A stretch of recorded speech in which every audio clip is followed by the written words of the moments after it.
Hi everyone, this is Ketchup here. We are reaching the end of 2021, and although my large projects are going to be done for the year and I'll resume work on those at the start of next, I figured I'd do something I've not done before. A little Q&A. I went on my YouTube community tab and asked people to submit questions. I did the same thing on my Twitter, and it gave an opportunity for people to ask me some stuff that, truthfully, I've not really thought about much before.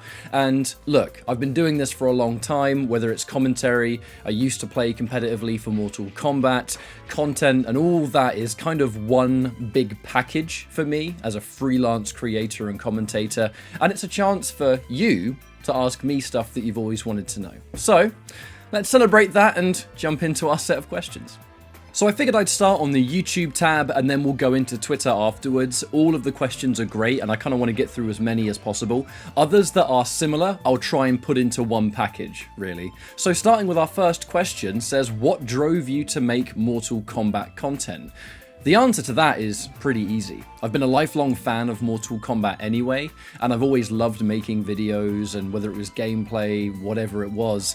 Now I'm in a position where I know pretty much a decent amount about every Mortal Kombat, right? And at the same time, I figured that I'm well enough networked that if there's stuff that I'd like to know about a previous title, maybe a forum post from old is gone, old videos might no longer be on YouTube or other kind of web services, I figured it was a good chance for me to kind of put everything into practice and finally create content that I wish existed for other games. A lot of the educational kind of historic content that I'm definitely known for at this point, whether it's the MK meta, the competitive history, those kind of one-off video essays. I made one about Primal Rage a few months ago. I always wanted that content to exist for other games that I follow, and sometimes it does, and sometimes it doesn't. And I figured that because I know so much about Mortal Kombat, both as a fan and as an ex-competitive player, it was a good chance for me to make that content about something that I actually have expertise in. So that's pretty much the short of that one. The next question is, what is my absolute favorite fighting game? Again, that one's easy. It's Ultimate Mortal Kombat 3. That game is extremely significant to me. It kind of started my journey in competitive fighters. I wasn't a competitive player really at the time, but it sparked my desire to get better at a fighting game in a PvP setting, which I think is the first time that's ever happened outside of just wanting to be better than mustard at a fighting game.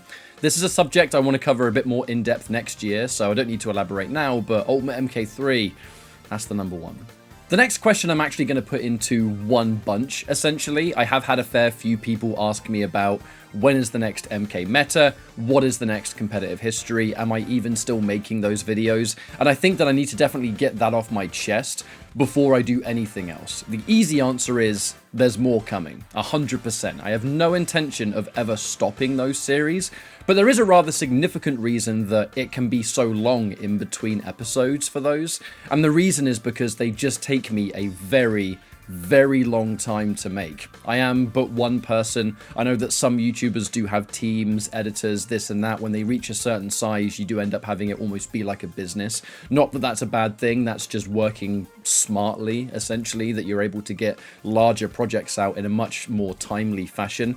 I don't have that. I'm very much just one person doing this because I love doing it.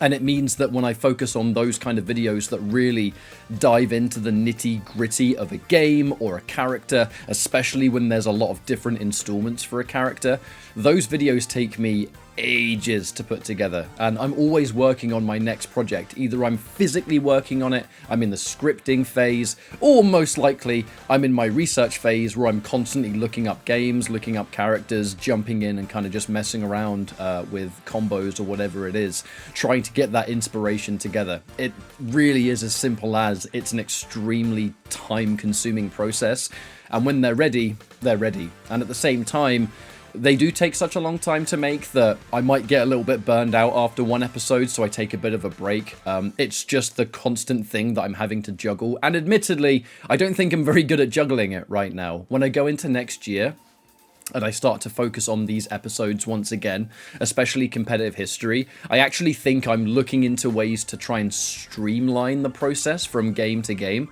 so the videos don't become an hour long, because if it takes an hour to watch, rest assured, it takes a lot longer to put together. The next question is, do you like stealth games? And if so, what is your favorite stealth game?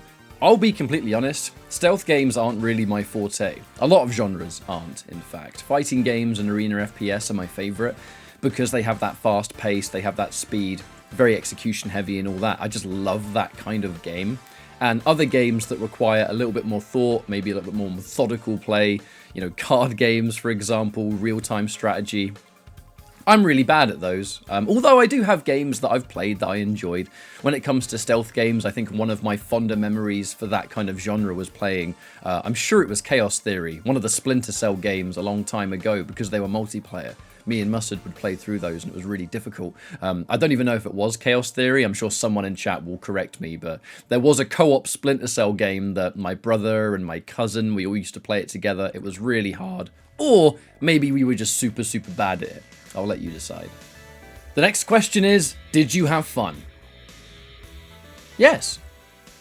I'm glad someone asked this next one. It says, what happened to making videos on Doom 2016/Eternal?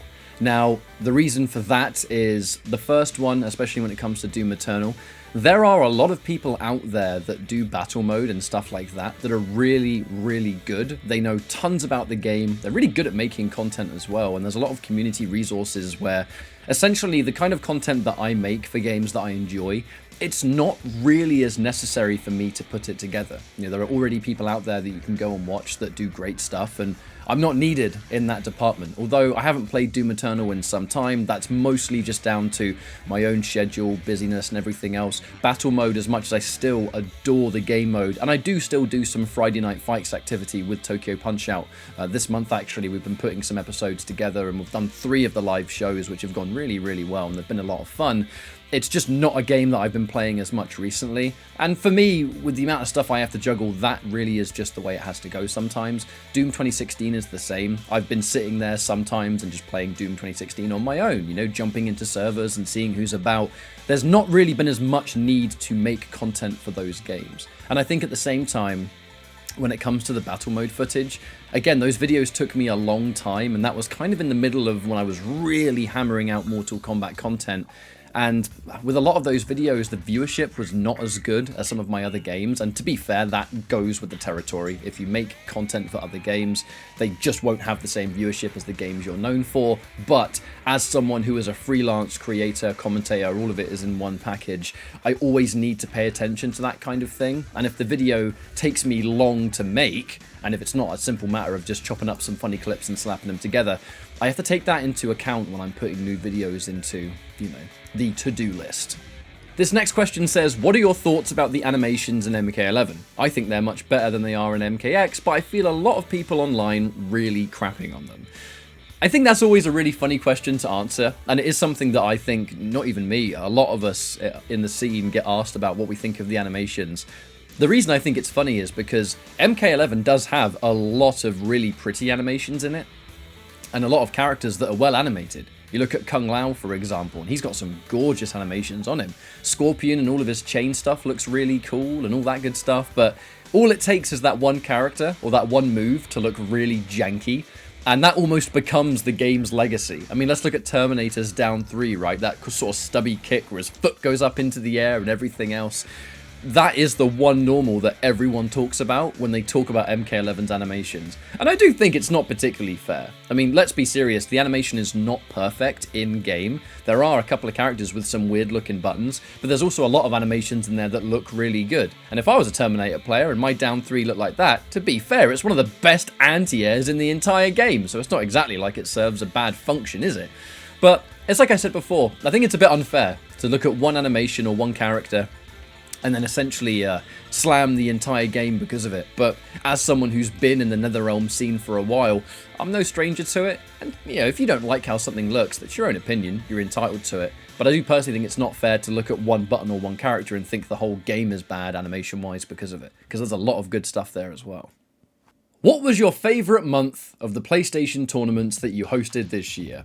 My favourite moments, for me personally, out of all of that Open Series activity, I think it has to go to the amount of times El Kakoi and Mighty Unjust would do random select. They'd have a gentleman's agreement to random select every single match, and regardless of win or lose, they roll random again. And because the two of them are so talented at MK11, for those that don't know, El Kakoi, Mighty Unjust, they're twin brothers, they're really hot, upcoming players from the East Coast, and we saw both of them in the top 8 at CEO just merely weeks ago.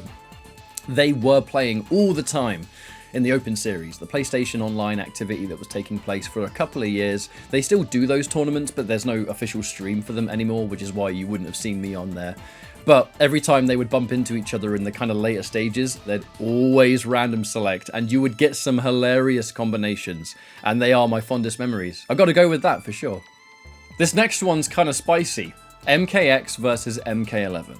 I can't give you a straight answer here because, like all of the NetherRealm games, I like them all for different reasons. If you're going into NetherRealm, MK9 is my favourite above all NetherRealm games anyway. But if you were to tell me to choose between MKX and 11, I'd like them both for their own different reasons. I know that's almost a fence-sitting reply, but that's just how I feel. On a casual standpoint, where I can load up the game, play a few casual games. I love the roster of MKX. I far prefer the roster of MKX, and not just because it has Sektor in it. I like the roster before as well.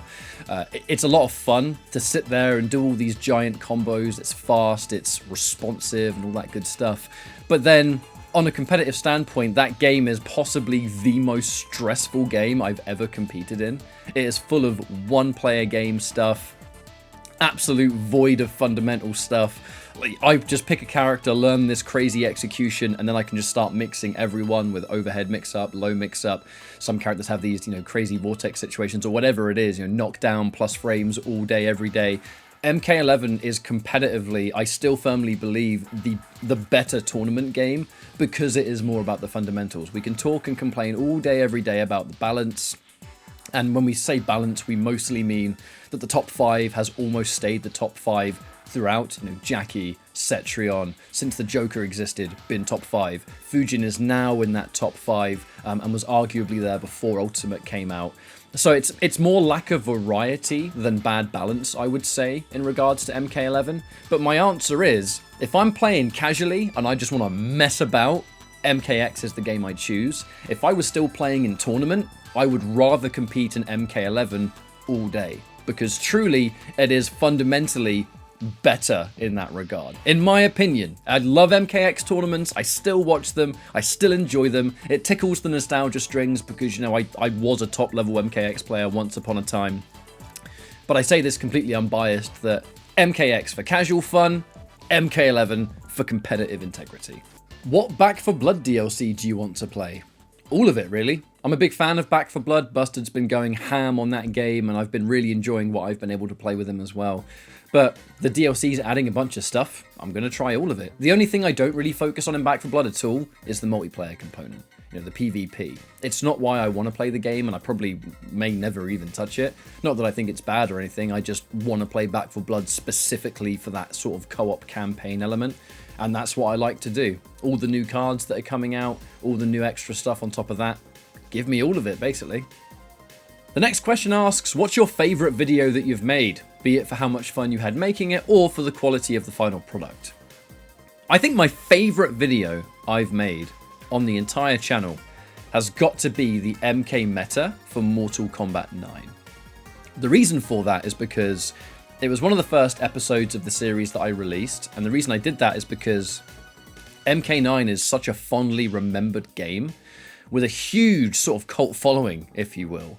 But there was a lot to that game that if you didn't know of the forums or whatever, or even what kind of old ancient videos to look up, there's a lot of stuff to that game that made it the enjoyable, rough around the edges product it was that you can't really research. And because I'd started the MK meta and I knew that this was a series I really wanted to continue, MK9 had to be one of the earlier episodes. And the public response to it was so positive, whether it was old school fighting game players, old MK9 heads that really enjoyed kind of taking that trip down memory lane, or the new generation that would have maybe never even played MK9 or just watched it every now and then, that finally get to see in one package how the game worked, what the roster was like, the tech, the broken stuff, which is what MK9 is mostly remembered for. They can watch that video and that's it. They now get what competitive MK9 was all about. And I think after that video did as well as it did, I knew that the MK meta was something I would continue. You know, I knew that my vision for the series had the response I really hoped it would have. And, you know, I've done tons of videos since then, and that series will still be continuing. This next one says, what 3 returning MK characters who have not been playable since Armageddon would you most want to see in the next game? And do you prefer the storyline to have Cyrax and Sektor fighting alongside each other as allies, or for Cyrax to be good and fighting against Sektor? Of the characters we haven't seen in a long time, Chameleon is right up there, as Chameleon's a top 3 character for me in Mortal Kombat. Second favourite, actually, even more so than Rain. And the other 2 characters I really, really want to see is Hotaru and Havoc. Havoc and Hotaru, they kind of almost can't exist one without the other. It's how I've always felt. They have their different realms, order and chaos, not exactly in the way you would expect, as Hotaru's whole thing is almost seen as order by any means necessary. He's not particularly a nice character. But then Havoc is just built for Mortal Kombat, right? The absolute ridiculousness of his moveset and how both of those characters could really flourish in a next-gen setting. I'd love to see those 2 together in the next game. And Chameleon, just because top 2 character for me. Love that character. Whether it was female Chameleon or male, I do not mind. When it comes to Cyrax and Sektor, I liked their original thing of, you know, fighting as allies, but honestly, there's much more development and an interesting story to the whole idea that Cyrax was turned against his will, and Sektor is almost blindly loyal to the Lin Kuei. So there's a real dynamic there between the 2 of them. If they just fight as allies, they're a bit more nameless henchmen, and that's probably how they would be used in the story. But with this added dynamic, it just gives their story a little bit more depth for me, so I much prefer them being head-to-head. More Mario Superstars content? Go on then. What are your guys' 3 favourite 3D MK characters? Well, I've already mentioned Hotaru and Havoc. I know that if I were to factor Mustard into this, I know Fujin is up there, Jarek absolutely is up there as well. And with those characters together, I think that really sort of collects our favourite group. There are lots of 3D characters out there that could be done justice, by all means. I think Moloch is a very cool character. I would love to see Onaga return as a big bad in a future title. But as much as I like a lot of the 3D characters, quite a few of them are not what I would say are my favourite characters. But I definitely trust the team that every time they bring a character back, there's always some sort of cool reimagining done with them, especially if we haven't seen them for a while. I think my faith really went into them when we saw what they did with Tremor. You know, you look at Tremor from Special Forces to MKX, and Tremor is one of the most impressive characters I think they would have ever done. This next question asks, what is the biggest hurdle in making YouTube content so far, and what is a hurdle that I wasn't expecting to face? I think I can put the 2 of them together, because when the adpocalypse happened, and all of the MK11 content that was getting pushed out just got completely annihilated by ads being removed. The biggest one was age restriction. The second the age restriction would apply to your video, it pretty much killed the content because the reach disappears. You have to search for it to find it, essentially, or go on our channel and look for it. That element of growth completely disappears. And when we started to see that crop up, where anything that was seen as too inappropriate, I suppose, was just being massively cut down, the reach that it had wasn't there anymore, we noticed a real... we stagnated on YouTube. Our growth completely stopped, and a lot of the videos that we were making weren't really getting the viewership either, because I don't think they were being recommended to our existing fan base. Now, thankfully, it's not something as bad these days. You know, part of that is that we don't do a lot of MK11 content, so we haven't got to worry about that anymore. And the older games don't really seem to be as vulnerable to it, because the violence isn't as extreme, and with the kind of content that I make, it's not as necessary to show all of those kind of gore shots. You know, it's more gameplay and mechanics, so I don't really need to go in and show all the violent stuff that might get it restricted. But it was a pain in the backside, and it still is. We have to still be very careful about what we put out there, and as frustrating as it is, that's just the way it is for us now. We have to roll with the punches and do what we can anyway. How do you think competitive fighting games have evolved since you started, and what do you think is the next step to take to further increase its popularity? The 2 main areas the fighting game scene has evolved since I got involved back in 2011, and you know, rest assured there were people way before me, this is just my own personal experience, is the size of the audience. The games are much bigger now in terms of how many people are playing them, how many people are watching them. But the biggest change, I think, that has evolved the community is netcode. And that can actually be applied to the last couple of years since the pandemic started and the lockdowns have been happening and everyone's been stuck at home, and fighting games that have bad netcode either die or the companies involved in them add rollback to them later. We've seen that with a bunch of games. Strive originally meant to have delay-based netcode, but the game got delayed so they could put rollback into it, and now it has phenomenal netcode that works really well and allows these super high-level online tournaments. Mortal Kombat as a franchise, you know, we were known for having some of the weakest netcode around, and then the second Mortal Kombat XL comes out, we have rollback. The game works absolutely perfectly, or as close to it. You know, you have those 3 frames of input delay anyway, but it's certainly extremely playable, and again, have had massive online tournaments. The 2 BlazBlue games, Central Fiction and Tag, that just have really, as of the last week or so, been given rollback, because the importance of good online netcode is finally starting to be realized. Because what's the point of buying a game if you can't play it at home?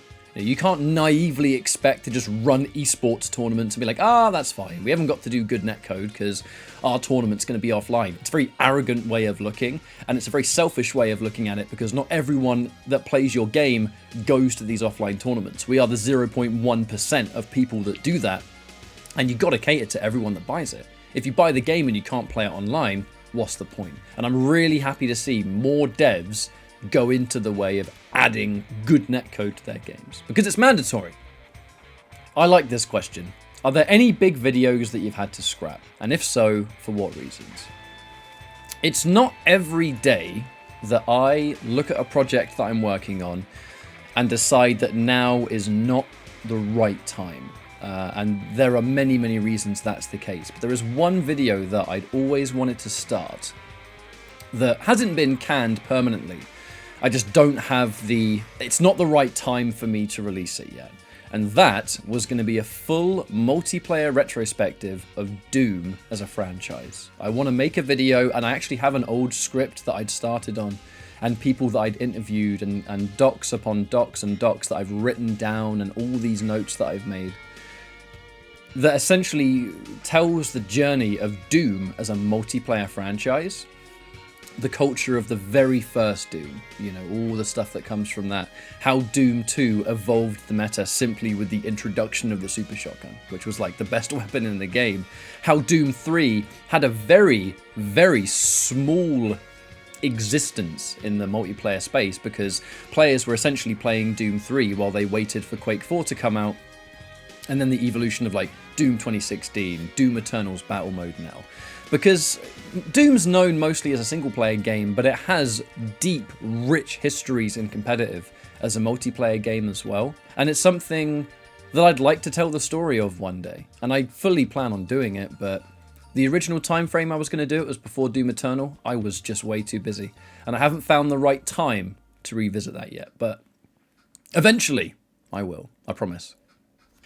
Do you think the FGC is struggling right now in terms of newer games being dead on arrival, as well as getting short or really bad support from devs, and not enough new blood getting into fighting games? I actually do think that fighting games are bigger now than they have been ever. I look at the viewership for a lot of major tournaments, and truly I feel like fighting games are in a really good place, contrary to what some people would believe. Especially as someone that started 10 years ago, rest assured things were a lot smaller back then, absolutely. It's just a thing about so many fighting games coming out, and not every fighting game just grabbing the audience. Some fighting games are niche and always have been. Other fighting games that might not have expected to be as big as they are much bigger. A game like Strive, you know, you look at Guilty Gear, you would never think that Guilty Gear would be arguably the most popular game out there right now, and it definitely is because of the fact that it's a very pretty game, the netcode, I gotta say netcode's a huge part of that. And then the offline tournaments have really good viewership, and at the same time, I think the highest entry count of anyone right now. A lot of these tournaments are releasing their early reg details, and Strive is right up there as the #1 spot as the most signed up for event. But not every fighting game is having that. Some games come out and they don't do very well. And again, One of the #1 reasons that happens is netcode. Your game needs to be playable online and it has to be solid, because if it's not, your game will die, and that has been proven over the last few years. But I personally think the fighting game scene is in a pretty good place. I don't think it's struggling at all. Which of the 3D games is your favourite? Mortal Kombat Armageddon. I like the broke nature of it. I like the fact that it has the biggest roster. The characters are actually a bit easier to learn because it's one hand-to-hand and one weapon. And if you're just a fan of all the Mortal Kombat characters, you can just stick on Armageddon, learn how to play a character pretty quickly, and then just start having fun. The extra modes are probably my favourite as well, like the kart combat is absolutely ridiculous and everything else. But because of the roster and the fact that if you're going to play a broken Mortal Kombat game, you may as well go all the way, Armageddon for me really embodies that. And it always has been my favourite 3D game, not just because it's got Sektor in it.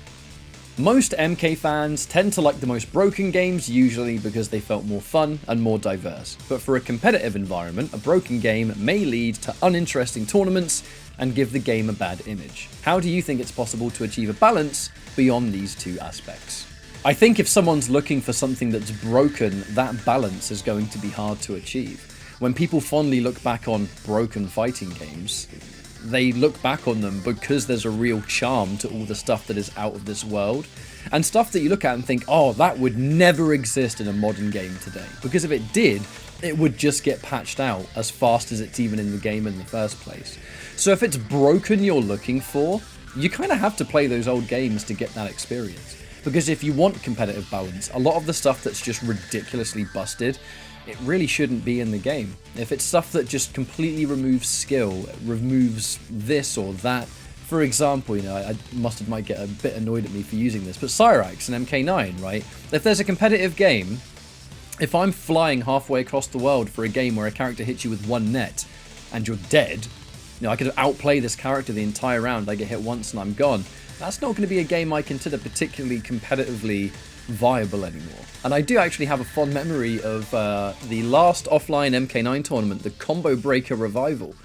All of us old MK9 heads entered that tournament, and we had loads of fun in casuals, but then in the tournament, when you lose to the absolute crazy top tier, you kind of sit there and go, oh, damn, ooh. That was an interesting experience, because you just realize that when you play those games competitively, you feel different. You know what I mean? There was a lot of rose-tinted goggles behind those games. I still adore them to this day. I really do. But it's broken versus competitive. It's hard to think there's ever going to be a balance there, in my opinion. Who is your favorite character in Quake Champions? My favorite character to play is Death Knight. I think he's super fun. For someone like me who isn't like amazing at like competitive arena FPS, being able to play frag-based modes like free-for-all or team deathmatch and just focus on hitting shots, getting someone point blank and just bursting them down with flame strike or shutting down a power-up or something with the, you know, the flames that you can create. It's a very short and snappy, satisfying experience for me. Outside of Death Knight, I do like Doomslayer. Ranger is a lot of fun. I do tend to gravitate towards those medium champions. But then I can also see a question here asking about your least favorite champion to play off or face against. I kind of think that it's got to be Nyx for me. My aim is pretty good, but I really struggle hitting Nyx. I think it's been that way since forever. And then you take the Ghost Walk on top of it, and it's like, okay, well, I'm not very good at chasing you, so this is going to be an interesting experience. I actually like playing Clutch as well. I know in that question it mentioned maybe not liking to play as Clutch. I think he's a lot of fun. But again, because I'm not the most competitive arena FPS player, playing Clutch is always a mixed bag. Sometimes I do great, you know, I'm able to get the items, I'm able to be tanky as hell, fly around the map and just blow people up. Sometimes I just get hit by 100% LG and die, so that's always a lovely little mixed bag right there. What is a game or game series that you love but you've never mentioned it on the channel? That's a difficult question for me to answer, because there are a lot of fondly remembered games for me that just don't seem necessary to put on a channel such as mine. But there are a few games that go down as some of my favorites of all time that it's just never necessary for me to make a video on. One of them is Force Gemini for the N64. I played that recently on Rare Replay, and that's a fantastic game that I have loads of fond memories over. I don't think any fighting games are in that list. Because if I like a fighting game, it goes on the channel, and it's as simple as that. I think same with FPS. I have done the occasional Turok video, but I would still say Turok is right up there as well. But honestly, a lot of games that I've kind of grown up enjoying that I don't put on YouTube, that list is exceptionally long. But I'm a massive fan of Rareware. I'm a massive fan of a lot of the old arcade fighting games as well, like really old stuff that I just find it fascinating, and revisiting these like ancient games is a good time for me. But that list is a bit too big for me to mention, although I think I can get away with saying Turok is one of my favourite franchises ever made, and it's criminal that in this age of boomer shooters, we for some reason don't have a new Turok yet. In contrast to their moveset across the series, who do you consider the least deserving of being a jobber within the lore? Reptile or Baraka? I think that's an easy answer for me. Reptile without question. Reptile, on top of being one of the more interesting ninjas with a really cool backstory that hasn't still to this day been explored in games as much as it could be. Competitively, Reptile has only ever been bad in one game, and it was his first ever appearance. In every other game Reptile has ever been in, he's been kind of high mid-tier at the absolute lowest. You know what I mean? Like, Reptile's arguably one of the most competitively viable characters in the history of Mortal Kombat, but in the lore, he's just kind of a henchman that gets his ass kicked. And that contrast is always a bit weird to me. I'd like to see Reptile get fleshed out a little bit more down the line. If there's one thing you would want to change about the NRS community, what would it be? Attitude is my answer to that. I think this online era of the last 2 years, where online tournaments have been the only access to events that we've had, the exception being very recently when we are starting to see every now and then there's a bit of an offline gathering. Online has been what we've had for the past 2.5 years, and the attitude of players online, mostly the online player base, those that don't go offline, is absolutely gross. I've seen so much cases of players cheating, having people play for each other on their accounts. If you're one of those players that has people play for you in online tournaments, get out. Kick yourself out of the community. We don't want you here. There's an element of people online only in this last 2 years that has really soured me to MK11. And it's got nothing to do with the game, it is the people that play it. And that is something I would love to see different in the next game, because look, when we all go offline, you realize that the offline scene and the online scene are not the same. They're almost two different communities. And the online one is nowhere near as nice, I tell you. Would you be up for the next Mortal Kombat being 3D? You know what? I wouldn't be against it. I like 3D fighting games. I'm not very good at Tekken, but I thoroughly enjoy Tekken. I love Soul Calibur. It was the other fighting game franchise outside of Killer Instincts that Mustard and I grew up playing. Soul Calibur 2 was a major part of us growing up, and whenever we dust off and play Soul Calibur 6, although I'm not very good at it, I still love playing like the latest Soul Calibur as well. The whole idea of moving in 3D is not something I'm against, because there are games that I enjoy. 3D Mortal Kombat is something that I've taken it upon myself to learn at a high level anyway. So hey, if the next Mortal Kombat was not 2D and it was 3D, I'd be interested. You know, I'd still be up for giving it a good go. This question asks about MK9 as a tournament scene. Unfortunately, to be the bearer of bad news, there really isn't anything. There's the occasional invitational that utilizes Parsec. You want to make sure you follow people like Mr. Aquaman, who does the Coliseum. I know the Coliseum Rewind had an MK9 event as well. There's a few people you could reach out to on social media about that, but there's not regular tournaments. If the game had good netcode, there would be tournaments to this day. But because the netcode is terrible, and you can't even get it on Steam anymore, there are not many ways you can easily set up competitive MK9, and there is no offline community for it. What is your favourite fighting game discarding Mortal Kombat, and who is your main? My favourite fighting game outside of Ultimate MK3 is the classic Killer Instinct arcade, where my favourite character in that game is Riptor. Honest thoughts on how MK11 came out and where it stands amongst the other NRS titles. I would have preferred Mortal Kombat 11 if customs were a thing a lot earlier. I Obviously, do not know why it was preset variations first. It could have been because the system wasn't in place. It could have been because, you know, maybe it was going to be too messy, too unbalanced on launch. I have no idea. But personally, in hindsight, I think having customs fresh off the bat would have been quite nice, and it would have given the team time to sort of revise how they work, you know, slot allocations, being able to even change slot allocations over time, so some characters might be a little bit more varied. Rain was a big one that got negatively impacted by that.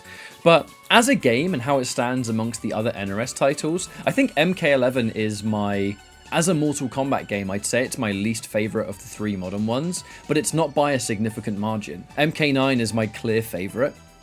And it's a fine line between MKX and MK11. MKX, the only reason I prefer it as a Mortal Kombat game is because I prefer the roster and I like the run button. You know, it really is as simple as that. But if you're asking me to weigh MK11 up against all of the Mortal Kombat titles, MK11 is still up there as a top 5. You know, I think as a Mortal Kombat game, it is still better than a lot of the older games mechanically, fundamentally, visually, how it feels, how it plays. The old games have a charm to them, but they're definitely flawed in many ways, whereas MK11 does not have that problem. So I think that if I'm weighing up like the modern NetherRealm games, it would be Injustice 2, Injustice 1, MK11, MKX, and MK9 is probably my list.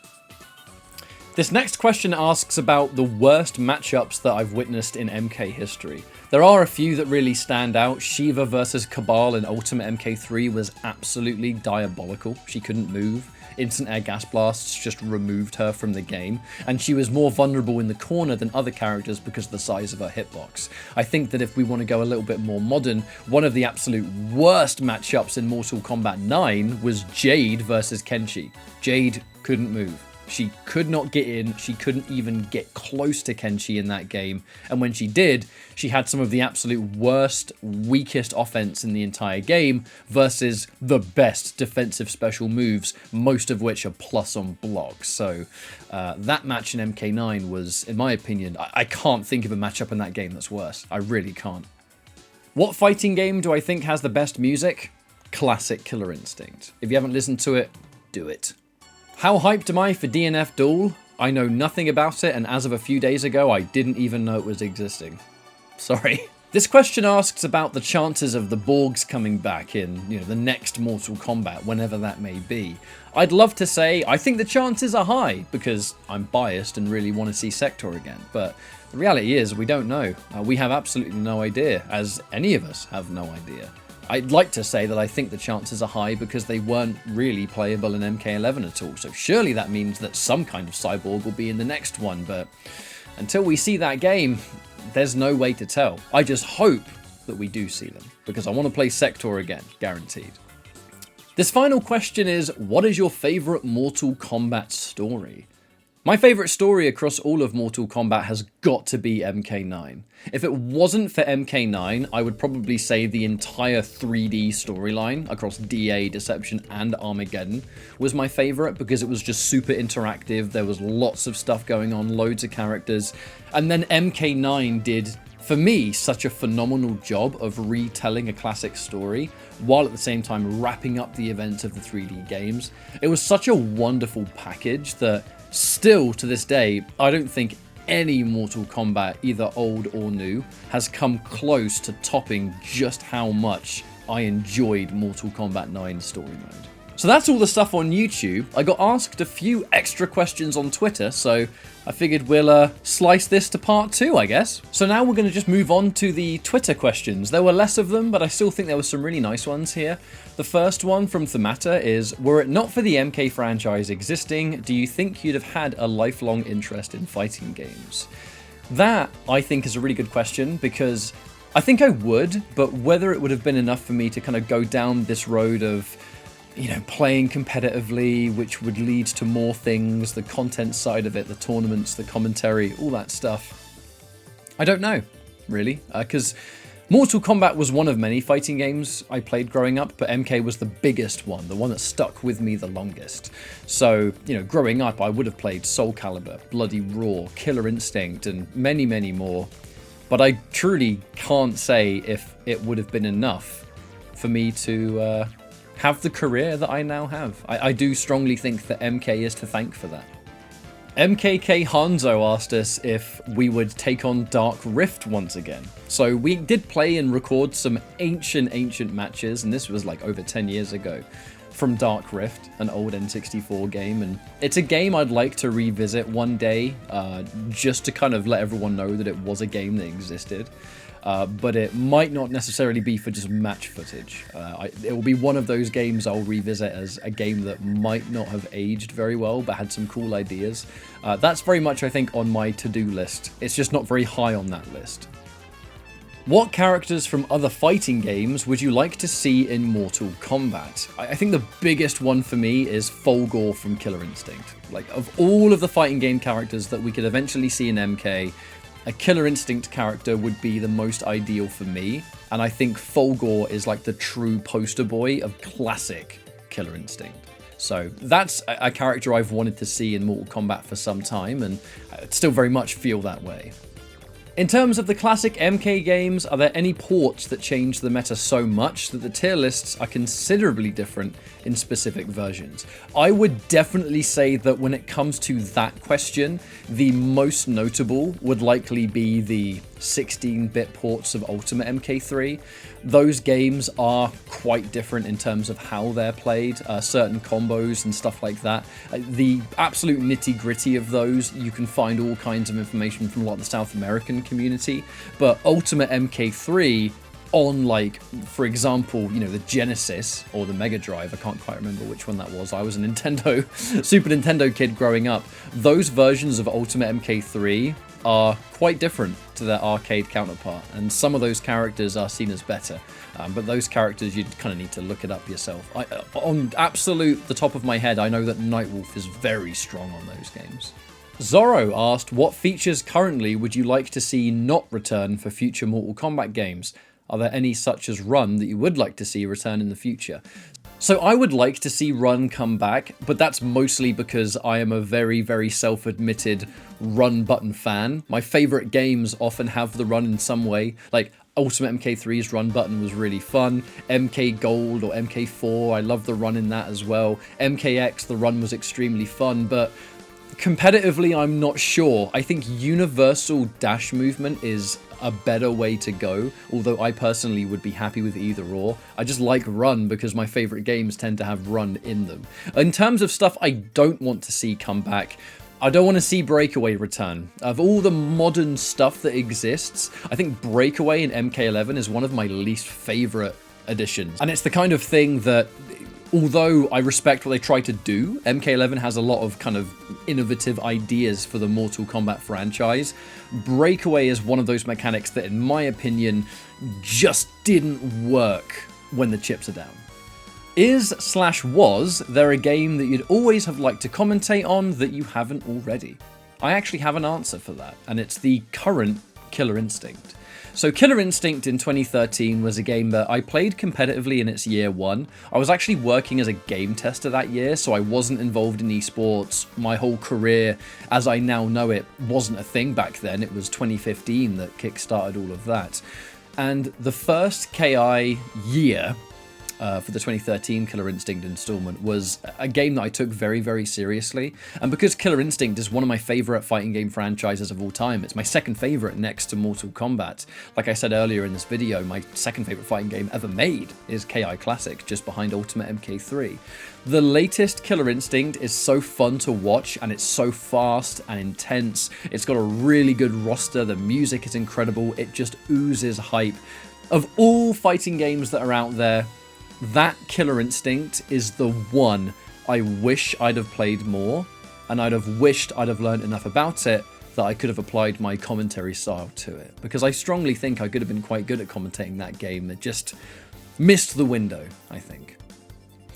What are your steps when learning a new game/character? The first thing I do, really, is I just kind of do some combos. If it's a game that's out already, I tend to kind of look up what is already there, get some inspiration, learn some B&Bs, and see if there's any ways I can kind of add my own stuff onto it. Maybe I have a certain idea for a setup, a certain kind of combo path or whatever. But also, when it comes to learning that character properly, the best way to go is to just watch existing top-level players of the character and see what they do, and see what kind of little takeaways you can have. If I'm learning a character in Tekken 7 or whatever, I'll look at a top-level Armor King player and kind of look at what buttons they use in what situations and kind of just emulate that. It kind of applies to every single game. You know, I want to learn a little bit of Street Fighter 5 because it's a game that's played a lot at our local, and although I don't really like the roster in Street Fighter 5, I kind of just want to learn Blanka because he's been a character I've kind of liked for a while and never really played all that much. So I'm just going to watch top-level Blankas and see what they do and just implement that on a very basic level into how I want to play the character. Never be afraid to just look at what people are already doing and just absorb that information, because those players are always the best to learn from.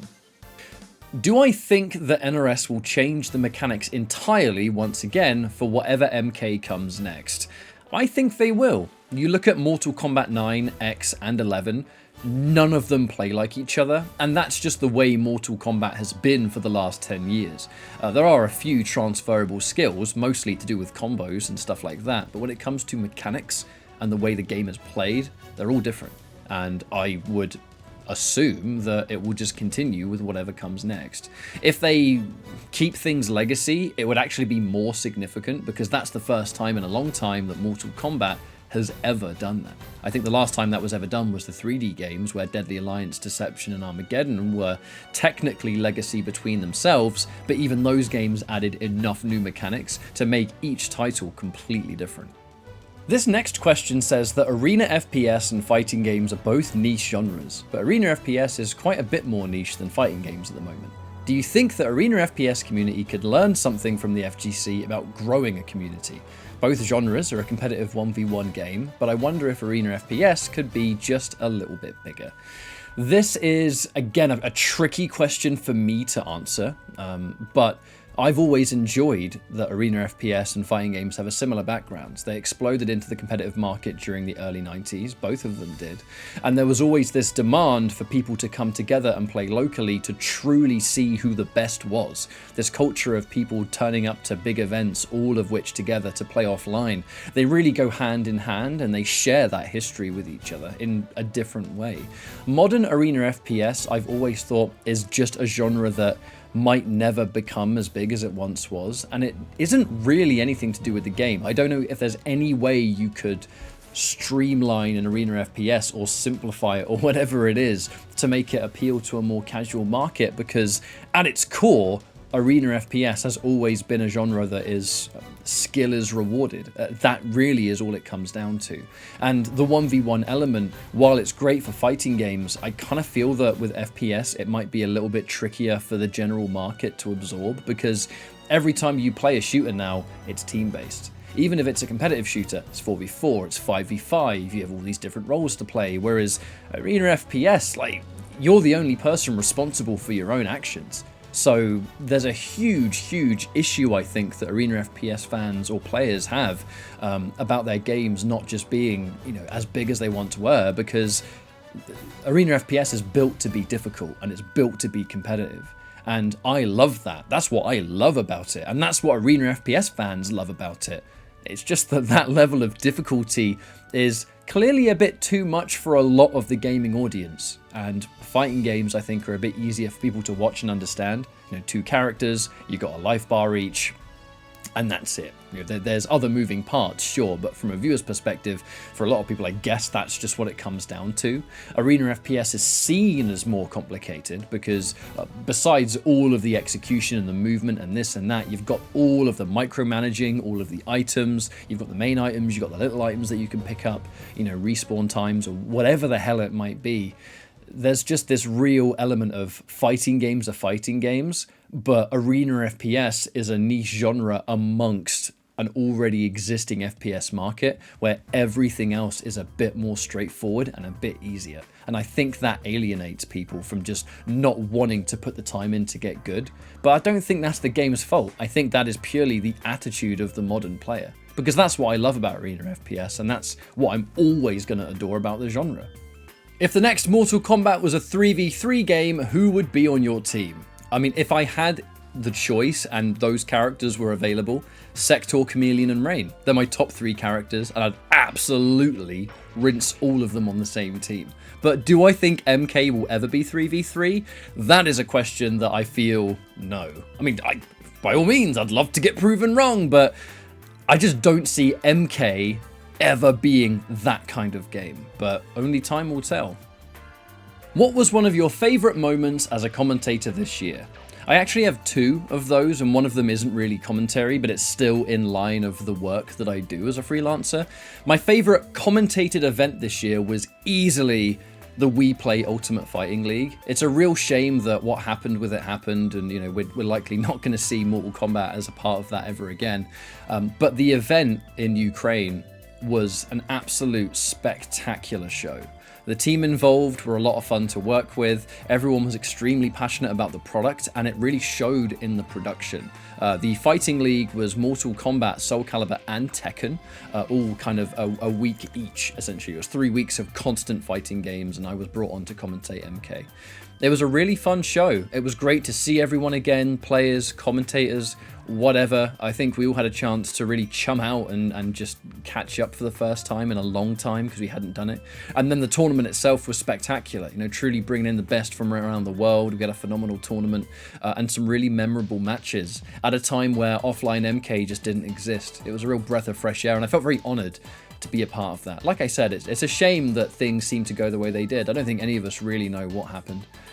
But all we can do is hopefully it gets sorted out eventually and something like that can exist again. The other event I was very proud of was actually merely a month or so ago. I was the host for Iron Fist 2021. It was a Quake Champions Invitational where a bunch of the best players have been flown in to compete in a studio setting for Quake Champions. And again, it was pretty much for the same reasons as I loved working on the We Play Fighting League. Just a chance to see the Quake family again, friends, players, commentators, everyone. It was the same exact thing. I'd missed everyone dearly and had a chance to see them. And professionally, I felt quite happy because I've lost a lot of weight this year. I've put a little bit back on at the end of this year because I'm not doing any shows and I'm kind of just chilling, until broadcasts begin again, and then I'll get back into the gym. But I've lost a significant amount of weight this year, and it gave me a chance to wear a bunch of clothes, old and new, that made me feel extremely confident in myself. And considering I was pretty much the entire show's host, where I'm always on camera, I'm interviewing all the players and stuff, I've never felt so confident in front of a camera than I did at Iron Fist.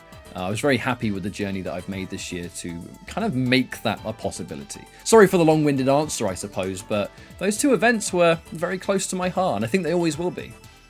And the final question in this Q&A comes from none other than Falcon. My commentary friend in the UK, who I'm really proud of, asks, do I have any suggestions for breaking out into a new title or genre as freelance talent?